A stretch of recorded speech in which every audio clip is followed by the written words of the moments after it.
स्थित ठिकानों पर ईडी की कार्रवाई आज पूरे दिन चली। ईडी की अलग अलग टीमों ने एक साथ 3 शहरों में छापेमारी की। फिलहाल अधिकारी दीवारों और फर्श की मेटल डिटेक्टर अन्य उपकरणों के साथ जांच कर चुके हैं। अफसरों को आशंका है कि जिस तरह लोकायुक्त के छापे के दौरान सौरभ के घर में टाइल्स के नीचे 2.5 किलो चांदी मिली थी, उसी तरह इन ठिकानों पर भी सोने और चांदी को छिपाकर रखा गया होगा।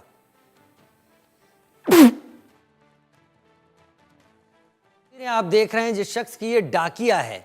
दरअसल ये डाकिया यहां पर सौरभ शर्मा के बेटे का पासपोर्ट लेकर पहुंचा था, जो उसने बनवाने को दिया था।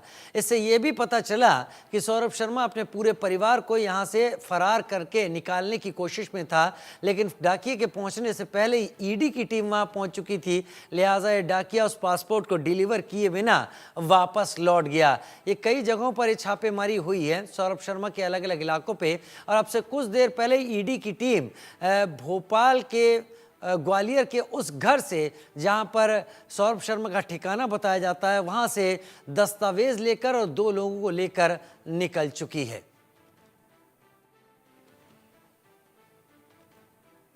मध्य प्रदेश में सौरभ शर्मा पर अलग अलग जगह कार्रवाई चल रही है। ये खबरें आपने सुनी होंगी, लेकिन खबर जरा हटके है।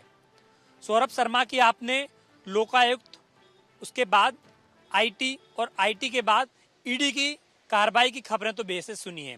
इसके अलावा अरेरा कॉलोनी स्थित E7 में 78 नंबर बंगले की भी अब चर्चा होने लगी है। बंगले की चर्चा इस वक्त होने लगी है।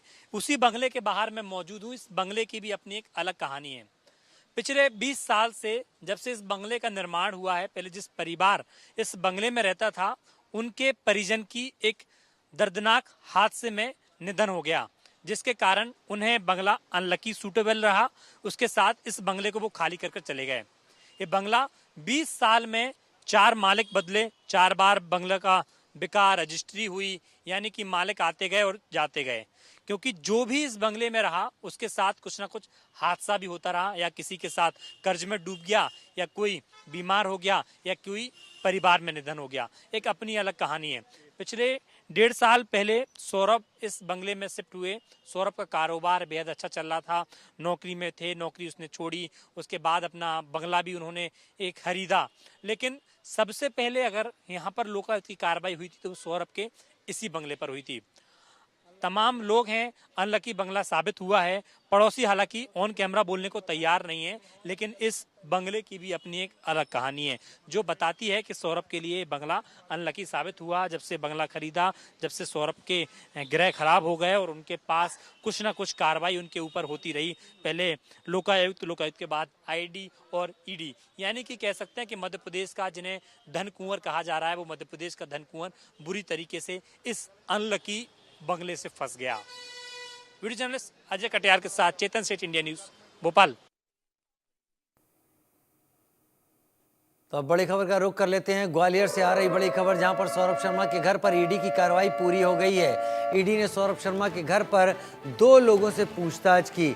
ईडी ने दस्तावेजों से भरे 3 बैग भी जब्त किए हैं। जैसा हम लगातार आपको जानकारी दे रहे हैं, 2 लोगों को लेकर ईडी की टीम निकल गई है। उनके चेहरे पे मास्क था, उनका चेहरा ढका हुआ था, लेकिन 3 दस्तावेजों से भरे बैग जब्त किए हैं यहाँ पर। जहाँ तक बात सौरभ शर्मा की है, तो ये खबरें आई कि वो दुबई में मौजूद है और वो अभी देश के बाहर ही है। उसके ठिकानों पर ईडी लगातार छापेमारी कर रही है।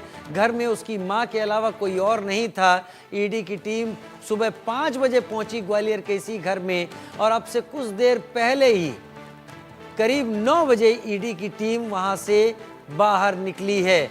यानी करीब 16 घंटे तक ईडी की टीम इस घर में मौजूद रही।